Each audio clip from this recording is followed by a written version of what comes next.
Assalamualaikum. Ketemu lagi di channel saya. Salam ngoprek sagala.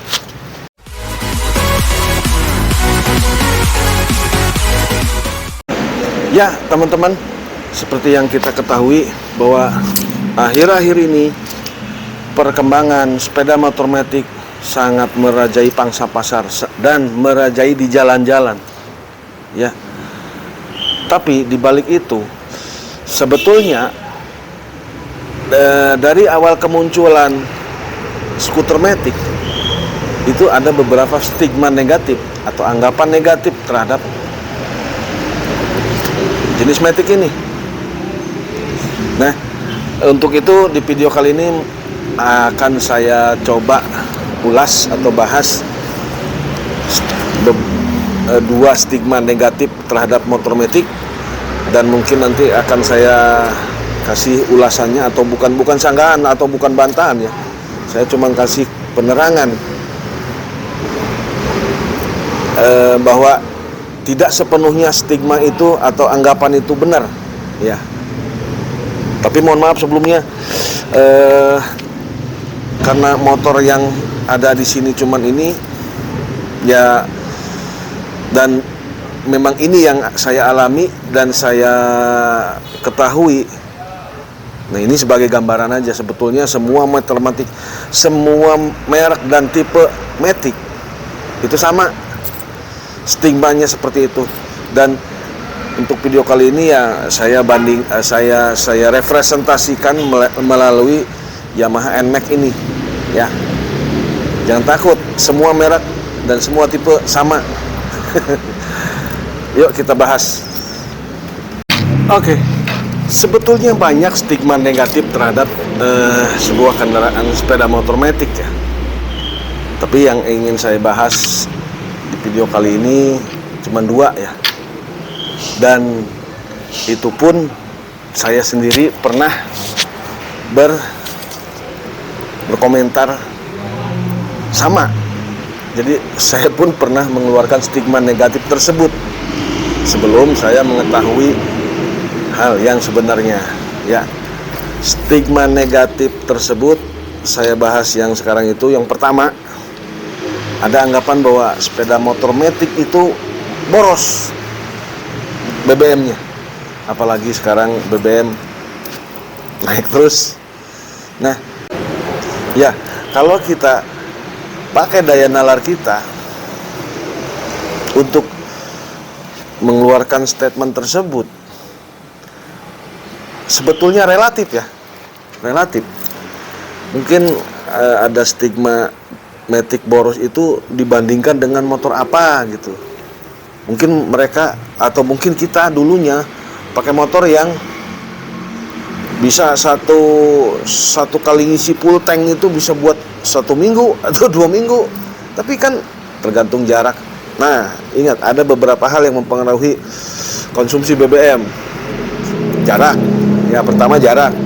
Kedua, medan. Maksudnya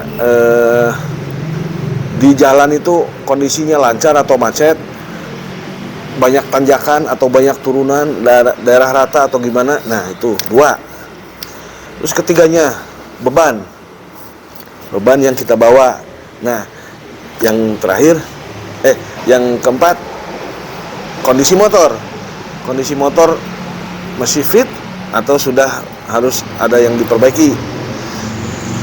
Ini yang terakhir yang tidak kalah pentingnya, cara bawa motornya. Ada yang main blayer itu jelas memboroskan BBM ya. Oke deh, sebagai contoh atau bukti, ini saya lampirkan bukti pemakaian BBM saya di sepeda motor All New NMAX 2020. Ini real ya, pemakaian sehari-hari. Jadi perbandingannya antara kapasitas mesin yang begitu besar dengan kegiatan sehari-hari saya, jadi hasilnya bervariasi segitu ya, hasilnya bervariasi pemakaiannya. Tapi saya bilang relatif irit ya. Mudah-mudahan bukti ini bisa mematahkan stigma negatif tersebut. Nah, yang kedua, stigma negatif yang akan saya tanggapi terhadap satu produk Matic itu, kenyamanan berkendara yang berhubungan dengan shockbreaker. Seperti yang saya alami, saya membeli satu unit Yamaha NMAX. Orang bilang, termasuk memang mungkin dulu saya juga berpendapat seperti itu. NMAX itu shockbreakernya keras.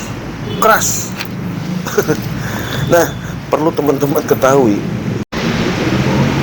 bahwa setiap sepeda motor atau semua produk yang dihasilkan itu dirancang sedemikian rupa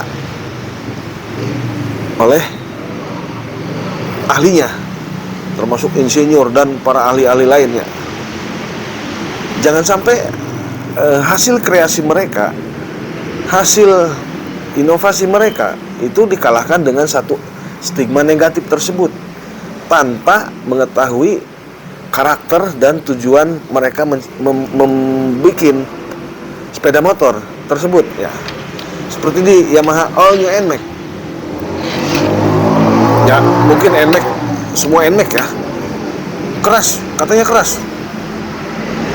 Dilihat dari segi mananya. Kalau mungkin dibandingkan dengan sepeda motor bebek tahun 70-an yang kalau di jalan polisi tidur itu bantingannya empuk gitu, ayunannya empuk, iya mungkin jelas kalah. Tapi coba deh, kalau sepeda motor tersebut berkecepatan tinggi di atas 60 kilo, itu bisa bisa celaka ya orangnya. Kebalikannya, kalau NMAX jangan NMAX lah, motor yang berkarakteristik high speed, berkecepatan tinggi, dikasih shockbreaker empuk, itu pengendaranya bisa mental. Coba deh lihat di motor GP ya. Itu karena shock belakangnya itu terlalu empuk. Begitu keluar tikungan itu ridernya sampai limbung. Mending kalau nggak celaka. Biasanya begitu keluar tikungan langsung, ya itu karena shockbreakernya terlalu empuk. Makanya setiap produk yang dihasilkan oleh suatu perusahaan itu sudah di QC, sudah di R&D ya, sedemikian rupa oleh para ahlinya. Nah, salah satunya itu tadi shockbreaker. Mungkin ya spare part lainnya juga termasuk seperti kayak ban atau kelistrikannya mungkin disesuaikan dengan pangsa pasar dan kebutuhan pasar di wilayah pemasarannya. Ya. Nah, demikian tanggapan dari saya. Mudah-mudahan kita sebagai manusia yang cerdas, manusia Indonesia yang sudah berpikiran maju, bisa menghilangkan stigma negatif tersebut dengan cara pertama, pahami dulu keinginan kita untuk membeli motor itu pengennya seperti apa. Ya, makanya nanti tinggal pilih. Lah, kita sih buat ini aja lah, buat jalan-jalan atau cuman buat ke pasar. Ya pilih yang motor yang berkarakter sesuai dengan harapan kita. Terus kalau misalnya saya buat keluar kota, saya jiwa muda pengen balap-balapan, ya tinggal cari gitu. Jangan sampai keinginan kita itu menjatuhkan produk lain. Kita cuman buat nganter ke sekolah tapi belinya motor sport, ngapain juga?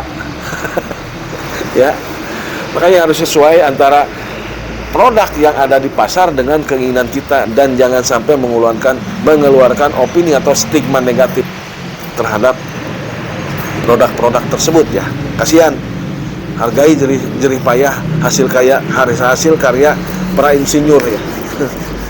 Dan demikian saya berharap industri otomotif di Indonesia semakin maju, diiringi dengan kecerdasan pemikiran dari teman-teman semua. Oke? Sekian dulu. Mungkin kedepannya ada video-video yang menarik lain yang saya akan ulas. Jangan lupa untuk terus mendukung channel saya supaya saya bisa menghadirkan video-video yang menarik lagi ya. Oke. Billahi taufik wal hidayah. Assalamualaikum. Salam ngoprek sagala.